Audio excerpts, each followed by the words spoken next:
Okay, so I've just recorded a little bit of guitar, as you can see, against a backing track. Nothing special in that. There's a mic in front of my amp. However, I've done something else which allows me to change the sound if I want. For example, I really like the spring reverb on this amp, but I've just recorded my perfect solo. Well, actually it wasn't, but that's not the point. If you've recorded a great solo and you think, oh yeah, that's the one, I can't better that, I can't do that again, you think, well, how am I going to change the sound? How am I going to add the spring reverb to that? And you really want to use the spring reverb in this. You don't want to use any other plugins at all. Well, that's where reamping comes in. Now, I've got my guitar at the moment plugged into this, which is a DI box. So I've got the guitar going into the input, and then the output, which is a direct copy of the input. There's no circuitry involved as such.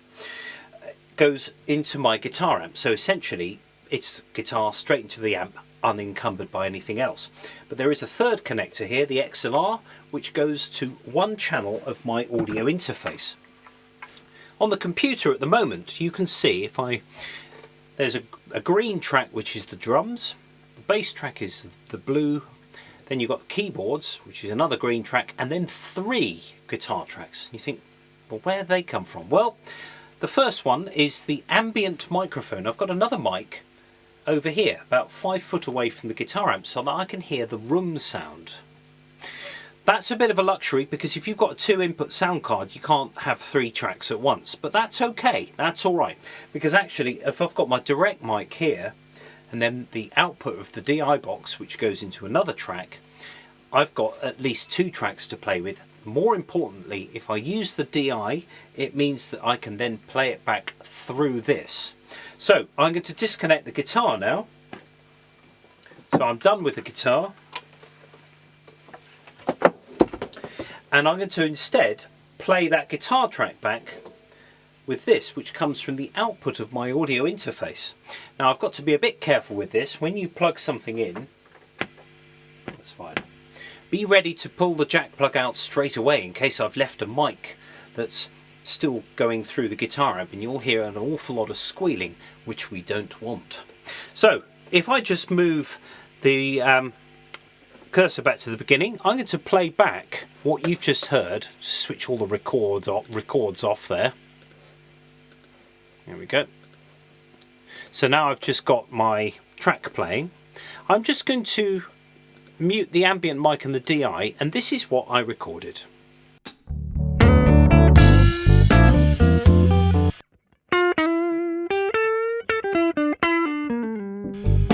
So that's this microphone. Now if you put a microphone in front of a speaker, if it points at the middle of the speaker you get more of the brilliance of the speaker, more treble.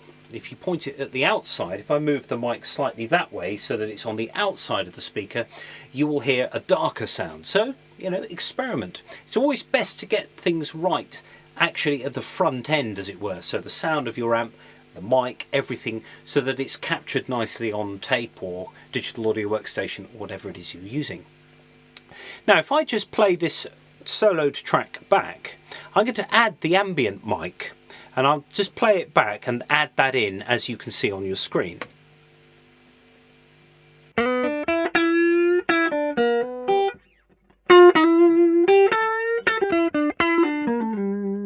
Now, the ambient mic also captured the plectrum noise of my guitar, so it does make it seem a bit more real. You can have the ambient mic away from your guitar if you don't want to hear the plectrum sound, but I quite like it. It's just a bit more natural sounding. And of course you can dial in the amount as you wish, so I could have a bit less on the ambient mic, for example.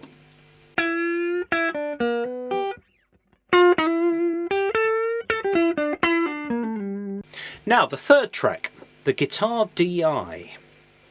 If I just solo that, this is the output of the DI box, the XLR output, so there is no processing at all. It's basically what the guitar would sound like if it was just connected straight into the front of an audio interface, so it hasn't got really any character at all.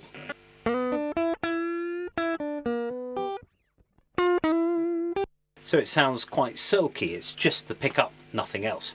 However, we've got to make sure that the impedance, if you do record your guitar directly into a mixing desk, it has to go through a DI box. That's all to do with the fact that the pickup has no power of its own, no current associated with it. So you've got to have something sensitive like a DI box to handle that signal. You can read up all the maths about it online. I'm not going to discuss it here, only to say that only plug a guitar into a DI box or a guitar amp, not straight into the line input of a mixing desk, because it'll strip all the treble away and it does all sorts of funny things to the pickups if you have more than one pickup, all that sort of thing. Now what I'm going to do is I'm going to feed the guitar DI sound, that is the unaffected guitar, back through this guitar amp. So I'm actually going to change the output here to outputs 3 and 4. Now I'm going to turn the level of the track down because I don't want a sudden loud blast through the amp. So if I just go back to the beginning and press play, as I raise the level you'll hear it coming out of the amp.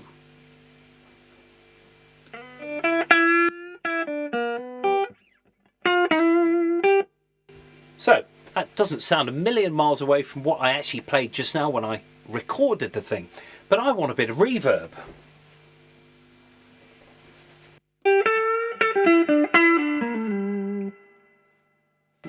I love spring reverbs, they're just great. It's a real simple design, it's simply a spring in the amp. But I wish that I'd recorded with that. Oh, okay. So the answer is that you record the output of this onto another track. So at the bottom here I've got reamped track, which is going to be this mic. I'm just going to use this mic. I'm not going to bother with the ambient mic, although you could use the one that you had before. We've got to be a little bit careful with phasing now, because there's going to be a little bit of a difference or a delay in that track going through the guitar amp being mic'd up back to there. You might hear a little bit of a phasey sound, but you can sort that out afterwards in Digital Audio Workstation. You can actually apply a delay if you want. So it's all about your ears really. If it sounds good, then it is. So if I just go back to the beginning now and record this track.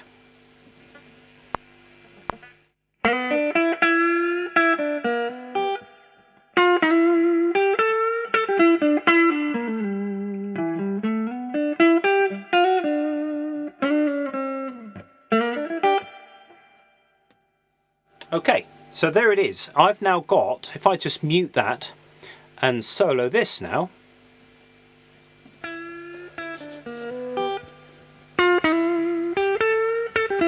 And there is my guitar solo that I wanted with the spring reverb on it. Now, of course, I could turn this, the guitar DI track, right up if I wanted to really compress the guitar, to really raise the level here, which would make the amp sort of break up. That's the phrase used when that thing goes into distortion, into sort of oscillation. So if I brought this right up now and then went back to the beginning, oh, you can hear it's going to be loud.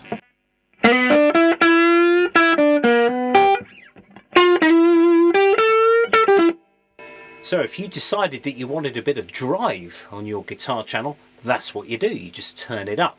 Of course, the purists would say if you're going to revalve something, you know, you need the same level as what came out of the guitar. The answer is you don't really, because it's all experimentation. It's all personal taste. It's all what sounds good.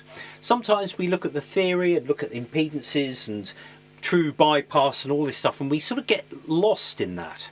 Whereas actually, if you play back something that's louder through an amp, you think, oh, I really like that. I really like that. And of course, you can play with all the other controls on the amp. You can turn it up even more on the amp. You can, if you decide you wanted more bite, more treble, you can do that. And of course, you can record this as many times as you like and then pick the one that you like the best. So it really is worth, when you're recording a guitar, plug it into a DI box and simply record the dry output of your guitar as well as your guitar amp. You'll have many possibilities there. We could even keep the reamped track that I've got with my reverb and add it to the guitar amp itself. Let's see what happens with that. Oh, just I could pan one with respect to the other. So I've got reverb on the left hand side or right hand side only.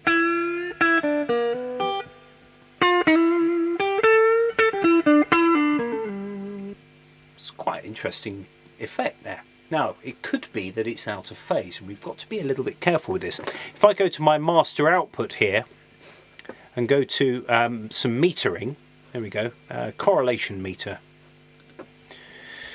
It's a very simple display that tells me if those two tracks are in phase or not. Now, if I pan one with respect to the other fully and play that back, there's one or two slight issues in that. Now, if I just go to one of them, one of the tracks, now of course this would be different according to the digital audio workstation that you've got, but if I decide that I'm going to delay one with respect to the other, it's even worse. Now the answer is just not to go too mad with this. That's now very delayed. That's actually applying a complete echo to it.